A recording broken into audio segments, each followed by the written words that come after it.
আমি যেহেতু একজন মেহেদি আর্টিস্ট, তো প্রায় আমাকে কাজের ক্ষেত্রে বিভিন্ন পেজ থেকে মেহেদি কিনতে হয়। মেহেদি বানানোটা আমার কাছে একটু কষ্টকর মনে হয়, তাই আমি আমার পছন্দ মতো পেজ থেকে মেহেদিগুলো কিনে থাকি।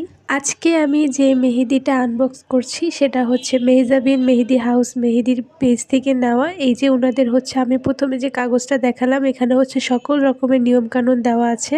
আপুদের পেজে প্রতি সপ্তাহে ৩ জন লাকি উইনারকে লাইভের মাধ্যমে হচ্ছে গিফট দেওয়া হয়। আপনি যদি 400 টাকার উপরে পারচেস করেন তাহলে আপনিও একটা রাফেল টিকিট পেয়ে যাবেন। এছাড়াও আপুদের প্রোডাক্টসগুলোর উপর সারা বছর অফার লেগেই থাকে। এই সপ্তাহের উপহারটা তো আমার ভাগ্যে ছিল না, তবে আপনি পেলেও পেতে পারেন। আর আপুর মেহেদি দিয়ে করা হচ্ছে আমার এই রিসেন্ট ব্রাইডাল কাজটা আপনাদের কেমন লেগেছে অবশ্যই জানাবেন। আর ব্রাইডাল কাজের জন্য স্পেশাল ব্রাইডাল কোনগুলো ভীষণ ভালো, খুব স্মুথ ভাবে কাজ করা যায়। মেহেদির ফাইনাল কালারের রিভিউ দেখতে অবশ্যই আমার মেহেদির পেজ হেনা আর্ট বাই ইরিনাতে অবশ্যই ফলো করবেন। আর কে কে আপুর মেহেদি ব্যবহার করেন